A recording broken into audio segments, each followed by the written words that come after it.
レミちゃんのクラスメイトの樋口真希をモデリングしています。まきちゃんには中学生のお兄さんがいて、お兄さんの影響でインラインスケートをしており、普段からお兄さんたちと一緒に公園でインラインスケートをしています。今回のお邪魔女ドレミ第39話、ドレミの彼は中学生を見て思ったのですが、ゴンヒちゃんが禁断の魔法でまきちゃんのお兄さんの心を変えて、一時的にドレミちゃんのことを好きになってしまいました。最終的に間違いだったことをドレミちゃんに伝えて、ドレミちゃんは放心状態になったんですが、なかなかえぐいことをするなと思いました。本当にこの頃の音符ちゃんは人の心とかあるんかと思いました。ドレミちゃんは普段から振られ慣れているのでまだ良かったのもの、普通にこういうことがあるとかなり傷つくなと思いました。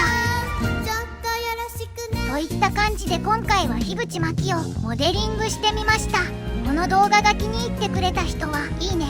チャンネル登録していただけると嬉しいです。以上です。